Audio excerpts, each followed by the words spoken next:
বাঁচাও, বাঁচাও, help, please help. আরে কেউ আছো এখানে? আরে প্লিজ আমাকে বাঁচাও। হ্যালো,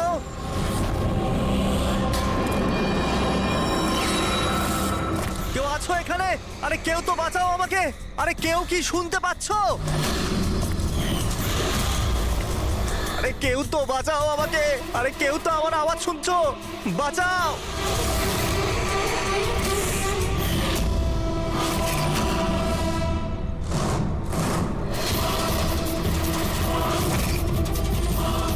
তুমি কে? কি চাও তুমি?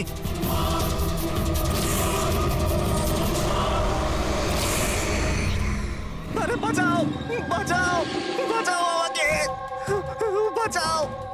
স্যার, আওয়াজ ওখান থেকে আসছে। বাঁচাও আমাকে। আরে কেউ কি আছো? আরে কেউ আছো এখানে? কেউ আমার কথা শুনতে পাচ্ছো? আরে আমার কথাটা তো শোনো। বাঁচাও।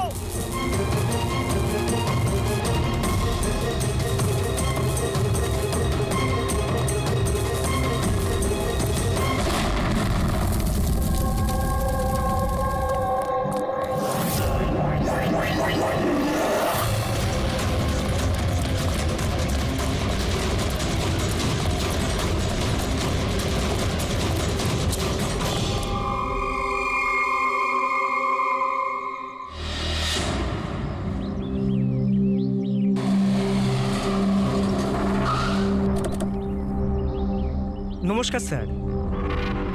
নমস্কার স্যার। এটা বলো, যখন ব্লাস্ট হয়েছিল তখন কি তুমি এখানে ছিলে? ইয়েস স্যার, আমার সঙ্গে আরো একজন কনস্টেবল ছিল, হরনা। ওর প্রচন্ড আঘাত লেগেছে, এখনো হসপিটালে ভর্তি। তুমি এখানে পৌঁছলে কি করে? স্যার, আমরা নাইট ডিউটিতে ছিলাম, এখান দিয়ে যাচ্ছিলাম, তখনই একটা চিৎকার শুনতে পেলাম। আমরা ওকে দেখতে পাইনি। এখানে পৌঁছে আমরা কিছু করতে যাওয়ার আগেই বোম ব্লাস্ট হয়ে গেল।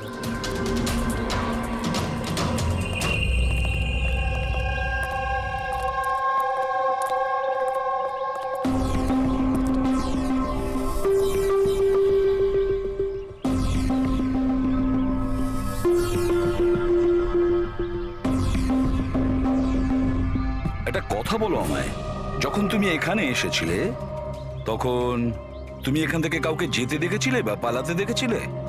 হ্যাঁ স্যার, আমি ওকে তাড়াও করেছিলাম, কিন্তু ও পালিয়ে গেল। ও আমার আগেই ছিল, কিন্তু জানি না কেমন করে অদৃশ্য হয়ে গেল। আর এখানে হরনাথের অবস্থা ভালো ছিল না, তাই আমি ওর কাছে ফিরে এলাম। ঠিক করেছো তুমি, গুড ওয়ার্ক। পঙ্কজ, একটু ওদিকটা চেক করো, দেখো বোমের কোনো অবশিষ্ট অংশ পাও কিনা। আর যদি কিছু পাও তাহলে ওটা এভিডেন্সে পাঠিয়ে দাও।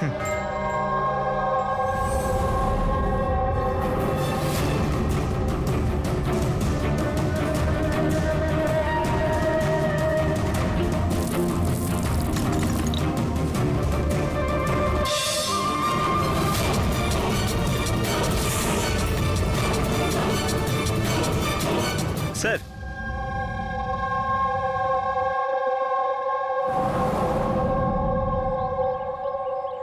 ডাইনামাইট স্টিক, আর স্যার এতে ব্যাচ নাম্বারও লেখা আছে। Arrow dynamic.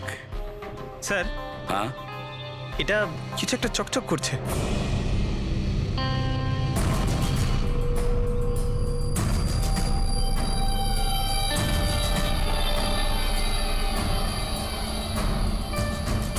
দেখি একটু।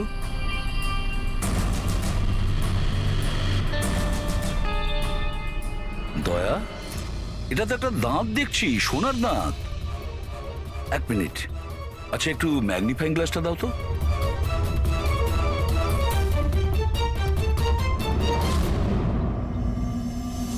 দয়া, দেখো এতে কিছু লেখা আছে। হ্যাঁ স্যার, NK লেখা আছে। এনকে? আচ্ছা, এটা মরে যাওয়া লোকটার নামের ইনিশিয়াল নয় তো? হতেই পারে দয়া। এটা আবার হয়নি তো এই নামে যে আছে তাকে কিডন্যাপ করা হয়েছে?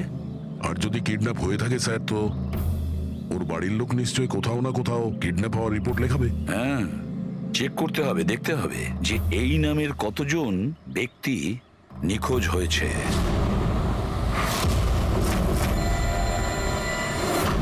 Yes sir.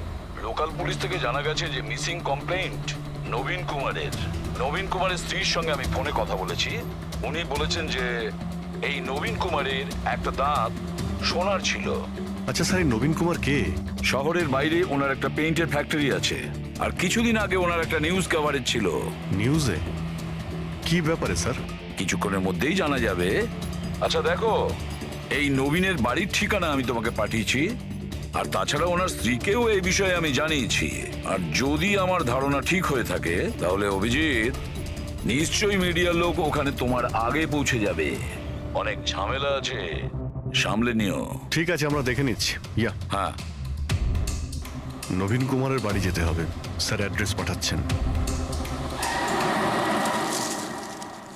নবীন কুমার মুর্দাবাদ! নবীন কুমার মুর্দাবাদ! নবীন কুমার মুর্দাবাদ! নবীন কুমার মুর্দাবাদ! নবীন কুমার মুর্দাবাদ! নবীন কুমার মুর্দাবাদ! নবীন কুমার মুর্দাবাদ! নবীন কুমার স্যার স্যার স্যার আপনি কি নবীন কুমারকে পরে, arrest পরে। দেখেছেন স্যার? পরে বলছি। স্যার, CID পরে আপনারা আমাদেরকে কাজ করতে দিন, প্লিজ। আপনারা দেখি সরে যান, যেতে দিন দেখি। সরে যান, সরে যান বলছি। দেখুন, এইসব কিছু বন্ধ করুন আপনারা। দাঁড়ান। নাটক স্যার, নাটক তো নবীন কুমার রচিয়ে রেখেছে আমাদের এই শহরে। স্যার, ওরা সবাই নবীন কুমার মারা গেছেন। He is no more. এই লোকটা মেরেছে আমার স্বামীকে। খুনি এরা সবাই। এবার বলবে নাকি জেলে ঢুকিয়ে দেবো? বলো, কেন করছো এইসব? স্যার, আমরা মারিনি স্যার। স্যার, নবীন কুমারের রঙের ফ্যাক্টরি আছে স্যার, যেখানে প্রতিদিন 1000 টনেরও বেশি বিষাক্ত আবর্জনা নদীতে ফেলা হয় স্যার। স্যার, আমরা তো আন্দোলনকারী, আমরা ওনার এগেইনস্টে আন্দোলন করছি। স্যার, বিশ্বাস করুন, আমরা ক্রিমিনাল নই, আমরা সোশ্যাল ওয়ার্কার স্যার। মিথ্যে কথা, মিথ্যে বলছে। হুমকি দিয়ে রেখেছিল আমার স্বামীকে। রোজ রোজ হুমকি দিত। না স্যার, আমি কোনো ধমকি দিতাম না, সে তো কোনো অন্য লোক স্যার। কারা? কাদের কথা বলছো? স্যার, ওরা সেই সব লোকগুলোই যারা সোশ্যাল সার্ভিসের নামে খারাপ কাজ করে, ল ইন অর্ডারের মিসইউজ করে স্যার। স্যার, আমি আর আমাদের প্রোটেস্টার্স, আমাদের মধ্যে কেউ নয় স্যার। কি ধরনের হুমকি আসতো আপনার স্বামীর কাছে? কি হয়েছিল? এ নাও চা। আরে বাহ, গরম গরম চা। আচ্ছা, ওই এনজিওটার কি হলো? ওই এনজিও তো বিরক্ত করে মারছে, ফ্যাক্টরিতে ওয়ার্কার্সদের কাজ করতে দিচ্ছে না। এখন তো জল অনেক দূর গড়িয়ে গেছে, মনে হচ্ছে পুলিশকে ডাকতে হবে। শোনো, বাহ নবীন বাবু, আপনাদের মতো সৎ লোক আবার পুলিশদের কাছে যাচ্ছে নাকি? তুমি ভেতরে কি করে এলে? আপনাকে মনে করাতে এসেছি যে আপনি যেটা করছেন সেটা ভুল করছেন। এখনো সময় আছে, শুধরে যান। শাট আপ, বেশি তর্ক করো না, এখন এই ঘর থেকে বেরিয়ে যাও। I said get out. আর কোথায় কোথায় ঢুকতে দেবেন না, আর কাকে কাকে আটকাবেন। আমাদের মতো লোক আপনাদের মতো লোককে ভয় পায় না, বুঝতে পেরেছেন? আর কেন জানেন? কারণ আমরা আপনাদের মতো খারাপ কাজ করি না। আজ তো আমি আপনার ঘরে ঢুকেছি। যদি আপনি আপনার স্বার্থের জন্য অসহায় মানুষদের জীবন নিয়ে খেলা যদি বন্ধ না করেন, তাহলে আপনার ফ্যাক্টরিতেও ঢুকবো। তোমাদের মতো গুন্ডাদেরকে না আমি সিধে করতে পারি, আর এই ফালতু ধমকিগুলো না অন্য কাউকে গিয়ে দেবে। আমার যা করার আমি তাই করব, আর তোমার যা করার করে নাও। আমি ধমকি দিচ্ছি না, বোঝাচ্ছি। যদি এই উল্টোপাল্টা কাজ বন্ধ না করেন, তাহলে আপনার ফ্যাক্টরি তো আমি বন্ধ করিয়েই ছাড়ব। তুই তুই আমার ফ্যাক্টরি বন্ধ করবি? হ্যাঁ, ফ্যাক্টরি বন্ধ করবি তুই আমার? শোনো, শোনো প্লিজ, প্লিজ তুমি শান্ত হও। আর আপনি ওকে বিরক্ত করা বন্ধ করুন। আপনি যান এখান থেকে প্লিজ। প্লিজ বলছো তুমি একে? হ্যাঁ, আমি তোকে লাথি মেরে বার করে দেবো। চল। এটা কোত্থেকে আওয়াজ এলো?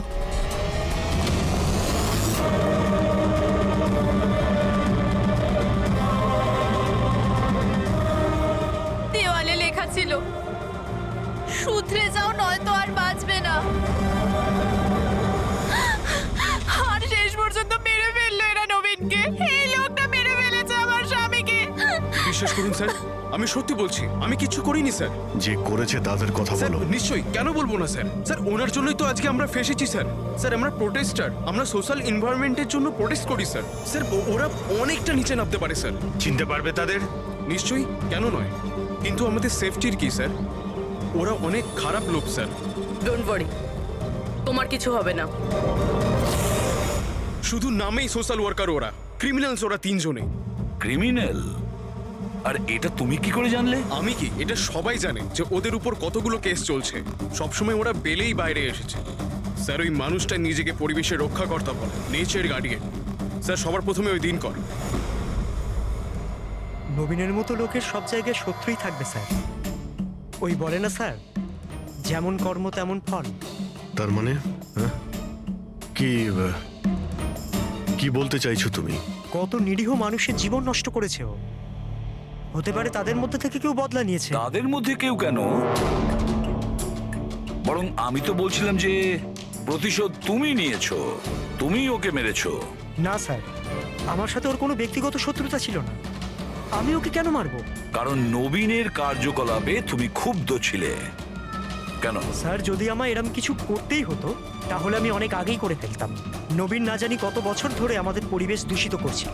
তোমরা নিশ্চয়ই খুব আনন্দ পেয়েছো মিস্টার নবীন মারা গেছে শুনে। অন্য কেউ তোমাদের কাজ করে দিয়েছে কি? না স্যার, আমার ওর প্রতি কোনো মায়া ছিল না, কিন্তু আমি ওকে মারিনি। আমরা কি করে বুঝবো যে তুমি সত্যি বলছো? স্যার, যে সময়ের কথা আপনি বলছেন ওই সময় আমি ইউনিভার্সিটিতে লেকচার দিচ্ছিলাম। আপনি চাইলে ওই প্রফেসর দেশাইয়ের সঙ্গে কথা বলতে পারেন। ওই সময় আমি ওখানেই ছিলাম। স্যার পল্লবী, ওকে প্রায় দিনই দেখা যায় নিউজে কারুর না কারুর সাথে ঝগড়া করতে। স্যার সোশ্যাল ওয়ার্কের ফিল্ডে আপনি যে কোনো কাউকে জিজ্ঞাসা করুন ওর ব্যাপারে, সবাই জানে যে ও কিরকম, ও নিজের টিম দিয়ে কিরকম উল্টোপাল্টা কাজ করায়। হ্যাঁ তো আমি ট্রেড অ্যাকাউন্ট করি, সোজাভাবে বললে লোকে বুঝতে পারে কই।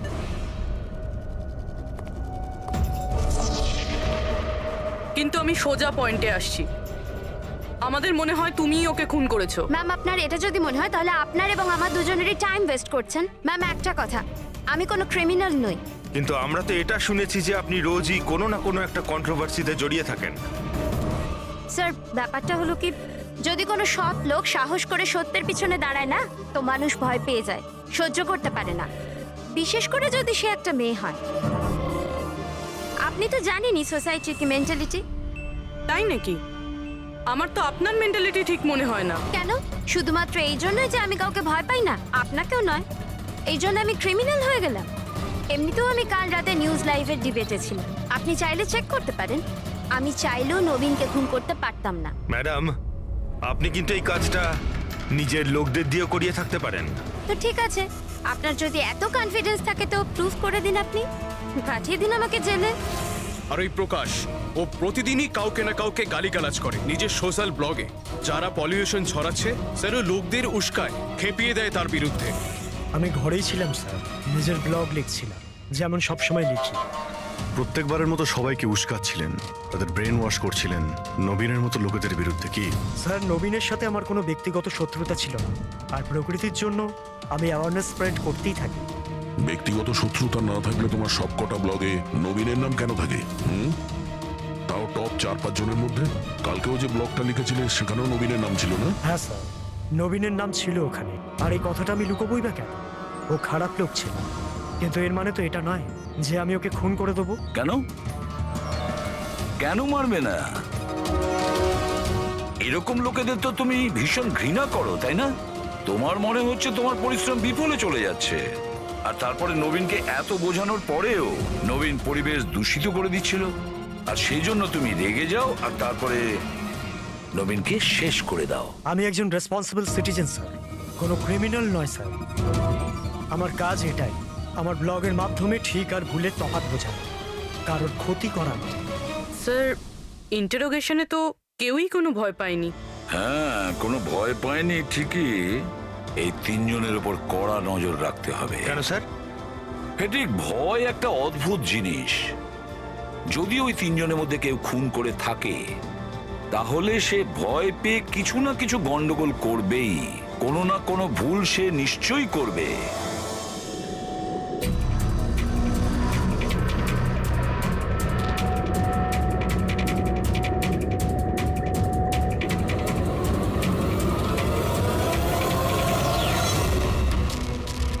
সারিকা, দেখো এটার উপর কোনো ফিঙ্গারপ্রিন্ট আছে কিনা, চেক করো।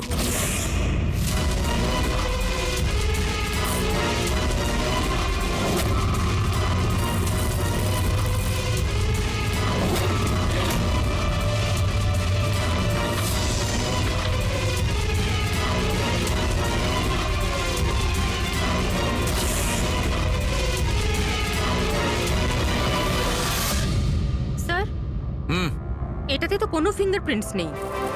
কোনো ফিঙ্গারপ্রিন্ট নেই? Are you sure? 100% স্যার, কোনো ফিঙ্গারপ্রিন্টস নেই, কিন্তু কিছু পার্টিকেলস পেয়েছি। মনে হয় কিছু স্কিন টিস্যুস বা ডেড সেল হবে। Dead cells? তবে এক কাজ করো সারিকা, ওই ডেড সেলস গুলোকে ভালো করে ক্লিন করে রাখো।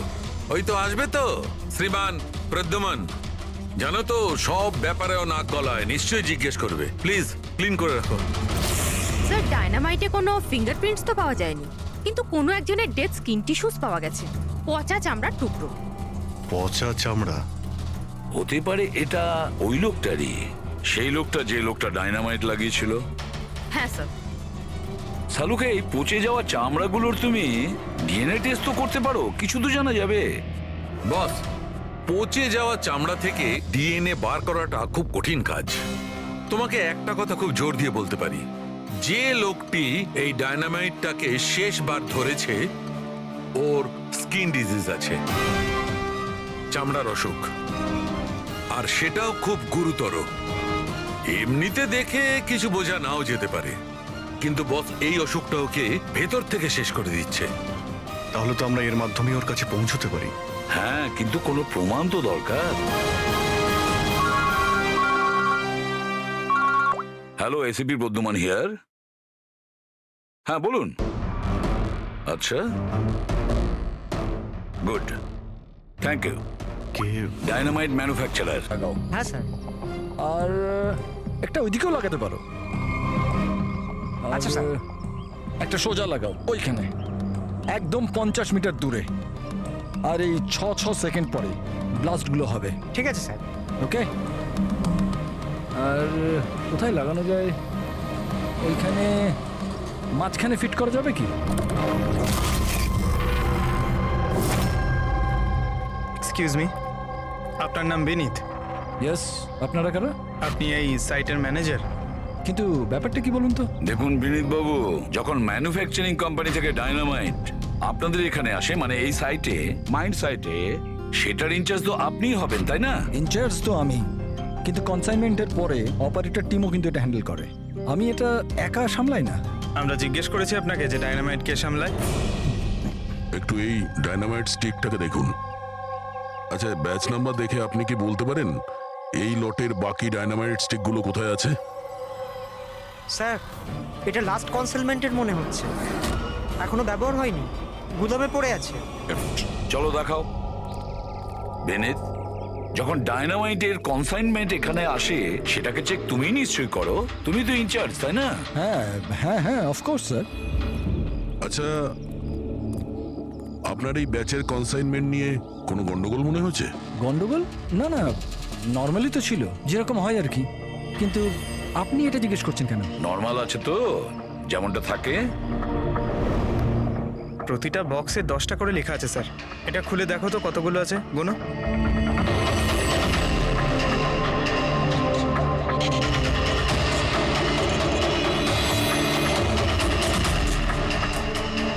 স্যার, একটা সেট কম আছে স্যার। আচ্ছা, এই ব্যাপারটা কি সেটা কি তুমি এখানেই বলবে, না একটু খাতির টাতির করার পরে মুখ খুলবে? স্যার বলছি, আমি সবসময় এই সেটগুলো জেলেদের বিক্রি করে দিতাম বম ফিশিং এর জন্য। মানে ইল্লিগাল ভাবে ব্যবহার করো এটাকে। আর এটার থেকে 6টা সেট আমি ওদেরকে বিক্রি করেছি। যাকে বিক্রি করেছো তাকে চেনো নিশ্চয়ই? স্যার, ও আমার রেগুলার কাস্টমার ছিল না, ও প্রথমবার এসেছিল। আর আমি ওর মুখটাও ভালো করে দেখিনি, কিন্তু স্যার ওর হাতের চামড়াগুলো অদ্ভুত রকমের হয়ে গেছিল, বোধহয় ও অসুস্থ ছিল। এর মধ্যে কাউকে চেনো? না স্যার, আমার মনে হয় না এদের মধ্যে কেউ ছিল। আরো একবার ভালো করে দেখো, হতে পারে ছদ্মবেশে এসছে। না স্যার, এদের মধ্যে কেউ নাই। ঠিক আছে, হয়তো আবার দ্বিতীয়বার দেখা হবে।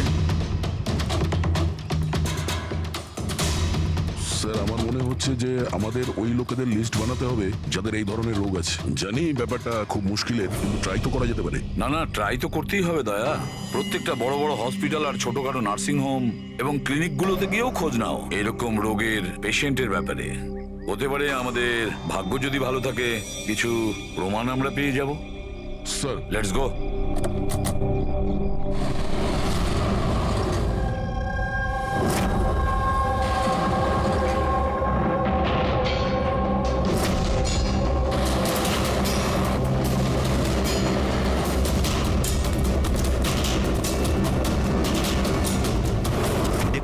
ধরনের অসুখ 1000 জনের মধ্যে একজনের হয়ে থাকে।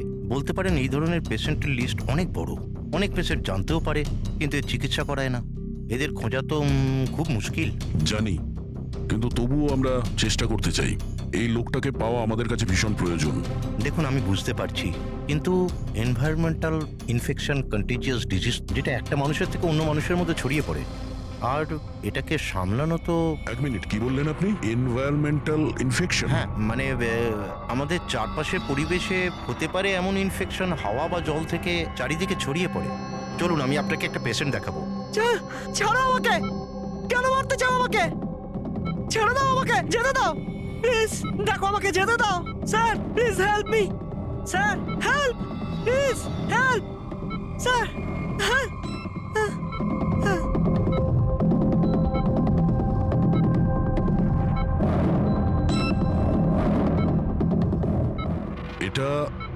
এটা এনভায়রনমেন্টাল ইনফেকশনের কেস। নিউরোলজিক্যাল ইনস্টেবিলিটি, এই ধরনের অসুখ সাধারণত পেশেন্টের মাথা ধীরে ধীরে খারাপ করে দেয়। ও নিজের ধৈর্য হারিয়ে ফেলতে পারে আর মাথার ব্যালেন্সও নষ্ট হয়ে যায়, যেমনটা নীলজের হয়েছে। আর ফিজিক্যাল কন্ডিশন, মানে আমি বলতে চাইছি এই ধরনের পেশেন্টরা কি খুব জোরে দৌড়তে পারে? হ্যাঁ, নর্মালি চলতে ফিরতে তো পারে, কিন্তু অসুখটা যদি অ্যাডভান্স স্টেজে চলে যায় তাহলে দৌড়ানোর পক্ষে সম্ভব নয়। কিন্তু স্যার, অ্যাডাভিন ইঞ্জেকশন দিলে শরীরে কিছুক্ষণের জন্য শক্তি আসে। হ্যাঁ, কিন্তু ওটা সাইড এফেক্ট যথেষ্ট। স্যার, অ্যাডারভিন ইঞ্জেকশন দেওয়া যথেষ্ট ঝুঁকিপূর্ণ। রিস্কি হতে পারে, কিন্তু এই অপরাধের মানসিক অবস্থা যে ধরনের, তাতে হতে পারে যে ওর সাইড এফেক্ট নাও হতে পারে। কিন্তু যদিও নীলজের মতো মেন্টালি আনস্টেবল হয়, তাহলে চিন্তা আপনাদেরকেই করতে হবে। তার মানে এটাই যে একটা খুন করে থাকলে দ্বিতীয়বারও খুন করতে পারে।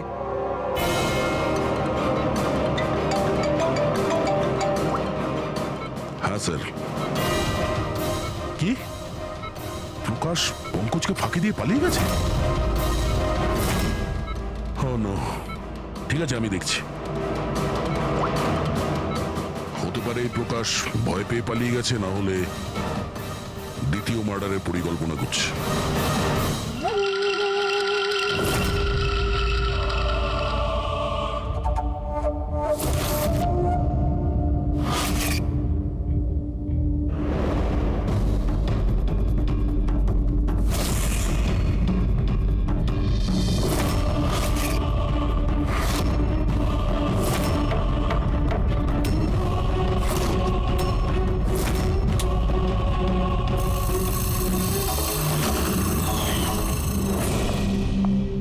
আরে বাবা, আজ তুমি তাড়াতাড়ি উঠে পড়লে। Good morning. এই রইলো তোমার চা, তাড়াতাড়ি খেয়ে নাও, নাহলে ঠান্ডা হয়ে যাবে।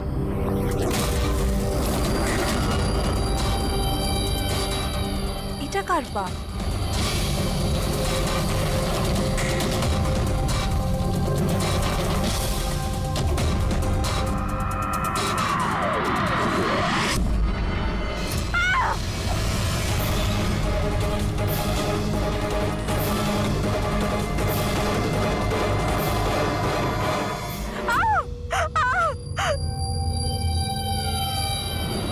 স্যার, আরও একটা মার্ডার। ওই ডক্টর ঠিকই বলেছিলেন, ওই খুনির মাথা খারাপ হয়ে গেছে, ওর মানসিক অবস্থা ঠিক নেই। স্যার, মনে হচ্ছে খুন করার একটা প্যাটার্ন বানিয়ে ফেলছে এই খুনি।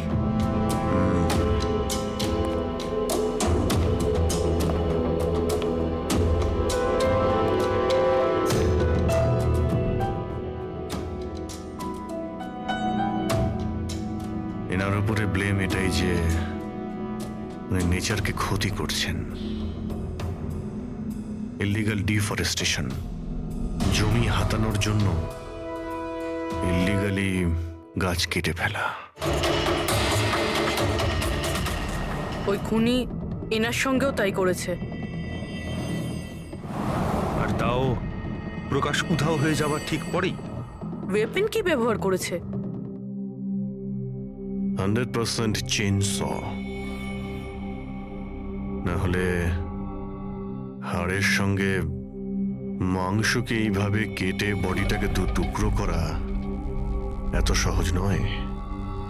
স্যার, যদি চেনস ব্যবহার করেই থাকে তাহলে আওয়াজ নিশ্চয়ই হয়েছিল। বাড়িতে কেউ না কেউ তো শুনবে। রাতে কে কে ছিল? আমার হাজবেন্ড তো কাজের জন্য বাইরে থাকে, বাড়িতে শুধু আমি, বাবা আর আমাদের চাকর ছিল। আপনি আপনি কোনো আওয়াজ শুনেছিলেন? না, কোনো আওয়াজ শুনতে পাইনি। রামানন্দ বাবুর কারোর সাথে শত্রুতা বা কেউ কোনোদিন হুমকি দিয়েছিলেন ওনাকে? হ্যাঁ, কিছু সপ্তাহ আগে কিছু অদ্ভুত হয়েছিল। বাবাকে কেউ ধমকাচ্ছিল আর বাড়ির বাইরে দেওয়ালে কেউ কিছু লিখে দিয়েছিল যে শুধরে যাও, না হলে তোমার সাথে ওরকমই হবে যেটা তুমি গাছের সাথে করো। স্যার এক্স্যাক্টলি যেরকম নবীনের কেসে হয়েছিল। স্যার, একটা কথা কিছুতে মাথায় ঢুকছে না। খুনি কারোর বাড়িতে ঢুকে এরকম নৃশংসভাবে কাউকে খুন করে বাড়ি থেকে বেরিয়ে যায়, আর কেউ কিছু শুনলো না, কেউ দেখলোও না। কিভাবে? আজ এনাদের অজ্ঞান করে দেওয়া হয়েছিল। দেখুন, আমার সন্দেহ হচ্ছে যে আপনাদের অজ্ঞান করা হয়েছিল খাবারের মধ্যে কিছু মিশিয়ে, সেই জন্যে আপনারা কিছু শুনতে পাননি। অজ্ঞান? হ্যাঁ, কিভাবে সেটা জানি না, কিন্তু সেটা জানার জন্য আমাদের এখানে যত জিনিস আছে সেগুলো ফরেন্সিক ল্যাবে পাঠাতে হবে।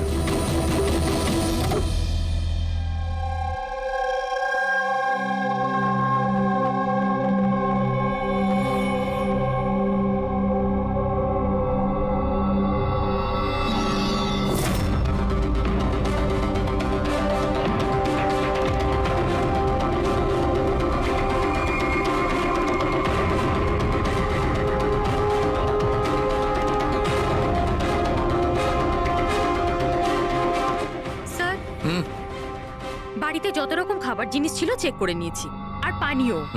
কিছুতেই ঘুমের ওষুধ পাইনি। No sedatives. পেলে না? আরো শিওর? অ্যাবসলিউটলি। কিন্তু সারিকা, সবাই তো অজ্ঞান ছিল, তার মানে কোনো মাদক দ্রব্য নিশ্চয়ই থাকবে যার জন্য ওরা অজ্ঞান হয়ে গেছিল। খাবার জিনিসে, পানীয়তে, কিছুতে তো থাকা উচিত। কিসের মধ্যে ছিল?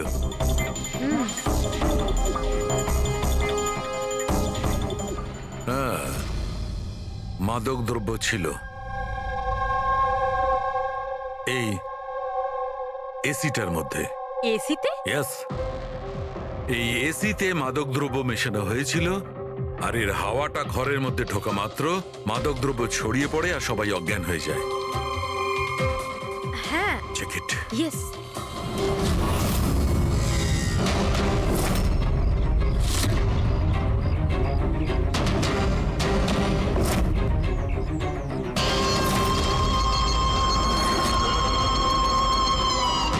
দেখো সালুখে, তুমি আন্দাজে ঢিল মারছো না তো? এটা কি করে হতে পারে? এরকমই হয়েছে বস। এসিতেই মাদকদ্রব্য ছিল। আমি ওই এসিটার ব্লোয়ারে, ফিল্টারে, সব জায়গায় সেনেটিভ পেয়েছি, আর সেটাও খুব হাই ডোজে। মাই গড, এটা কি করে হতে পারে? বস, এসিতে সেনেটিভ ছিল, মাদকদ্রব্য ঘরের মধ্যে ছড়িয়ে যায় আর সবাই অজ্ঞান হয়ে যায়। খুনি আসে আর বিনা বাধায় ওকে খুন করে, ও চলে যায়। কেউ কিচ্ছু শুনতে পায়নি। আচ্ছা ঠিক আছে। সালুকে ফোন করেছিল, বলছিল রামানন্দর বাড়িতে যে এসি মেশিনটা ছিল সেটাতে বিষাক্ত গ্যাস ভরা ছিল, অ্যানেস্থেটিক গ্যাস।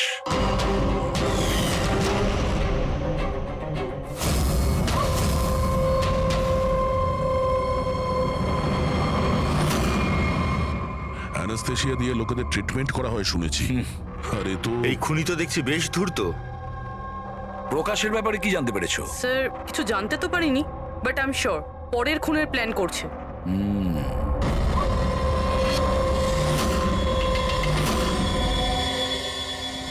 কিন্তু খুনি যদি অসুস্থ হয় তাহলে প্রকাশ তো ভালোই দৌড়িয়েছিল। স্যার, এমনটাও তো হতে পারে যে অন্য কাউকে দিয়ে এই খুনটা করিয়েছে। তাহলে ও পালিয়ে গেল কেন? এই শব্দটা কিসের? চলো তো।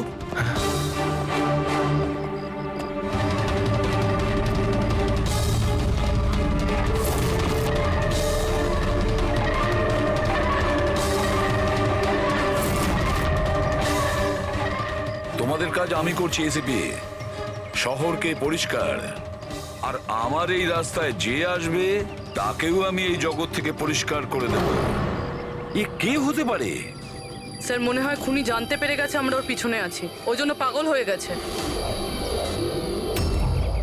এই, দাঁড়াও, ধরো ওকে।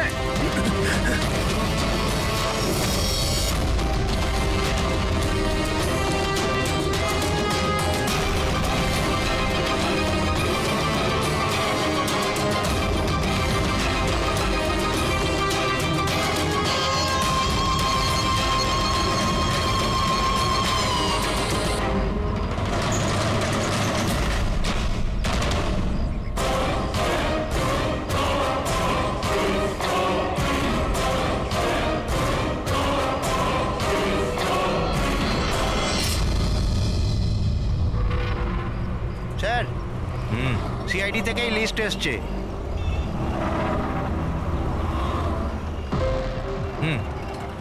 এরা তো ওই লোকগুলি যাদের নয়েজ পলিউশনের ধমকি দেওয়া হয়েছে। সকারাম, হ্যাঁ? ওই ক্লাবের মালিককে মনে আছে? আরে যাকে কদিন আগে ধমকি দেওয়া হয়েছিল। কে স্যার? ও বীর।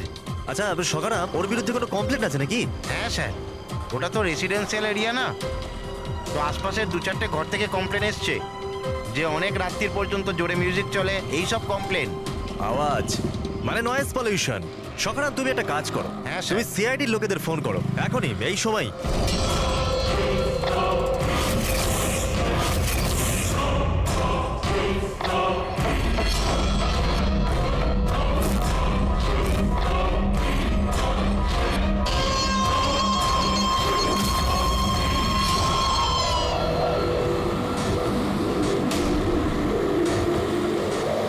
তাড়াতাড়ি করো অভিজিৎ, তাড়াতাড়ি। স্যার আমরা অন দ্য ওয়ে। ও নাইট ক্লাবের মালিক, ওর নাম বীর।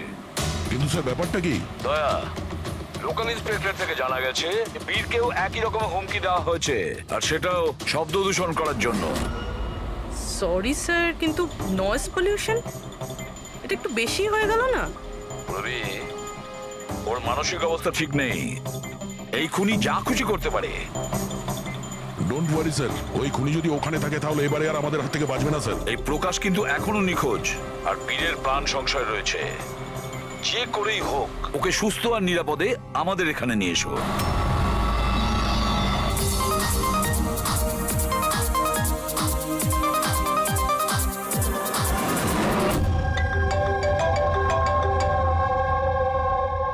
হ্যালো হ্যালো বীর, আমি এসবি প্রদ্যুমান বলছি, সিআইডি থেকে। সিআইডি? কি হয়েছে স্যার? আমার কথা মন দিয়ে শোনো, তোমার প্রাণ সংশয় রয়েছে।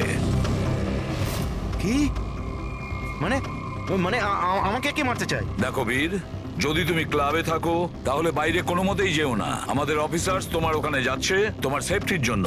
আরো একটা কথা, ভিড়ের মধ্যেই থাকবে, লোকেদের মধ্যেই থাকবে, বুঝেছো? একা একদম থাকবে না।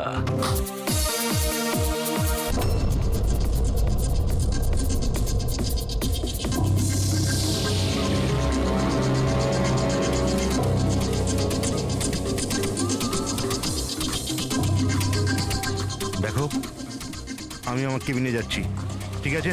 আর কাউকে ভেতরে আসতে দেবে না, বুঝেছো? কাউকেই ভেতরে আসতে দেবে না।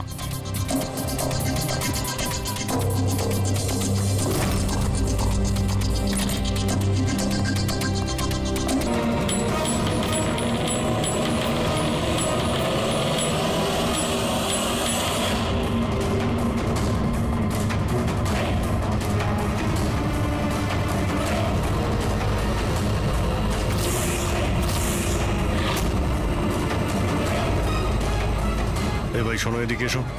হ্যাঁ স্যার। বীর কোথায়? স্যার উনি কারুর সাথে দেখা করতে চান না। আমরা সিআইডি থেকে আসছি। কোথায় ও? আসুন স্যার।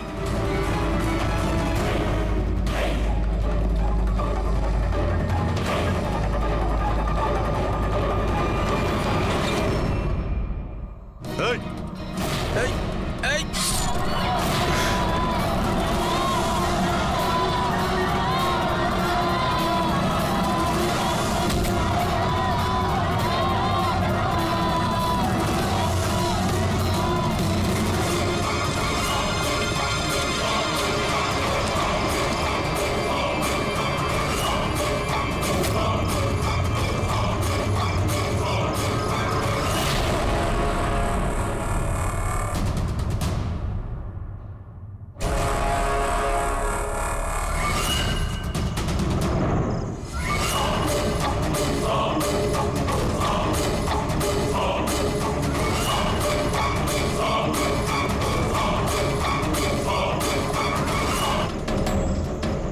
গেল কোথায়?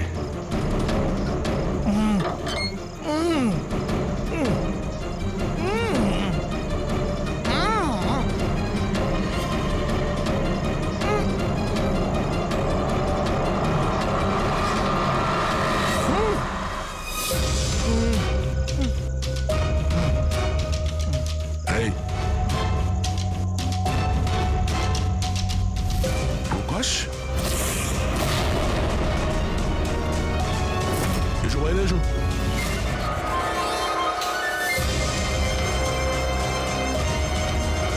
তুমি এখানে কি করছিলে? হ্যাঁ, আমাদের হাত থেকে বাঁচার জন্য কি এইসব করছিলে? না অভিজিৎ, মনে তো হচ্ছে না। এর হাত পা বাঁধা ছিল, মনে হচ্ছে কেউ হাত পা বেঁধে ওকে এখানে ফেলে দিয়েছে। রবি, এসপি স্যারকে ফোন করে বলো যে প্রকাশকে পাওয়া গেছে, আর ওর একটু ফার্স্ট এড করে দাও। স্যার যাও। চলুন। বুঝতে পারছি না প্রত্যেকবারও পালিয়ে যাচ্ছে কি করে। ও কোথায় লুকিয়ে পড়ছে? হয় ও আকাশে উড়ে গেছে, না হলে মাটিতে ঢুকে গেছে।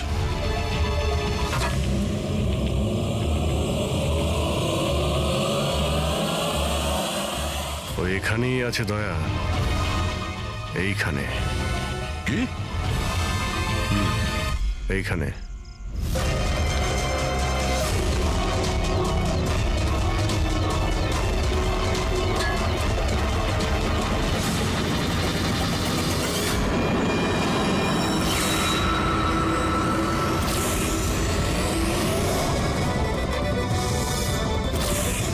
বাইরে আয়। কি খুন করার সময় নিজের হাত তো কাঁপেনি, এখন কেন কাঁপছে? জেলে যাবার ভয়? এই অ্যাড্রিনালিনের অ্যাকশন শেষ হয়ে গেছে। হ্যাঁ? যে ইঞ্জেকশন নিয়ে তুমি পালাচ্ছিলে তার কাজ কিন্তু শেষ হয়ে এসেছে। এবার তুমি মুখ খুলবে নাকি মুখ খোলার জন্য একটা ইঞ্জেকশন দিতে হবে? আমি কোনো মজা পাই না ইঞ্জেকশন নিতে। এটা আমার এক বাধ্যতা, যেটা আমাকে নিতে হয়। একটা সময় ছিল যখন আমি শক্তিশালী এবং মজবুত ছিলাম, কিন্তু আমার একদিন খারাপ সময় এলো আর আমি একটা রোগে আক্রান্ত হলাম। ফ্যাক্টরি আর ওখান থেকে নির্গত বিষাক্ত ধোঁয়া আর আবর্জনা, যে পলিউশন ছিল তাতে কয়েক লাখ লোক ইনফেক্টেড ছিল। জানি না রোজ কত পেশেন্ট আসতো। ওদের সাথে থাকতে থাকতে আমিও অসুস্থ হয়ে পড়েছিলাম। এই রোগটা কবে হয়েছিল আপনার? 6 মাস আগে। আর এই 6 মাসে এই রোগ তোমার শরীরের সঙ্গে সঙ্গে তোমার মাথারও ক্ষতি করতে শুরু করে দিয়েছে। তুমি জানো তুমি কি করেছো? হ্যাঁ, আমি কারোর কোনো ক্ষতি করিনি, ক্ষতি করেছে ওরা। হাওয়া, জল সবেতে বিষ মিশিয়ে দিয়েছিল। ব্যাস, তখনই আমি ঠিক করেছিলাম যে লোকেরা আমার এই অবস্থা করেছে তাদের আমি ছাড়বো না। আমি বদলা নিয়েই ছাড়বো। আর সেই কারণে তুমি বিএমসিতে চাকরি নিয়েছিলে, যাতে এই শহরের পুরো ড্রেনেজের নকশাটা তুমি জানতে পারো। তারা সুযোগ নিয়ে তুমি ওখান থেকে পালিয়ে যেতে, আর আমাদের মনে হতো যে কোথায় তুমি হঠাৎ করে অদৃশ্য হয়ে গেলে।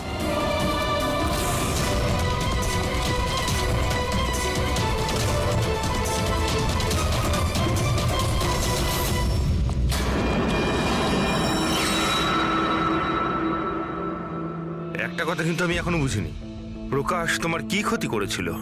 হ্যাঁ, ওকে কেন কিডন্যাপ করলে? ওই রাতে ও ওখানেই ছিল, রামানন্দের বাড়ির বাইরে। ওর বাড়ি জ্বালাতে এসেছিল।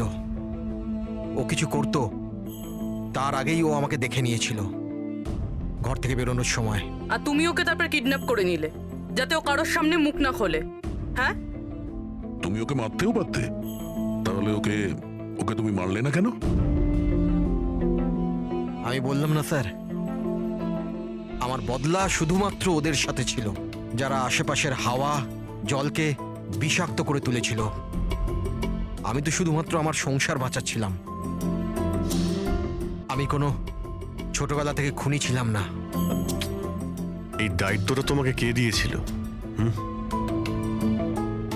শোনো, তোমার এই প্রতিশোধের আগুনে এতগুলো লোকের প্রাণ গেছে, এই কাজটা তোমার একদমই করা উচিত হয়নি। খুব অন্যায় করেছো তুমি।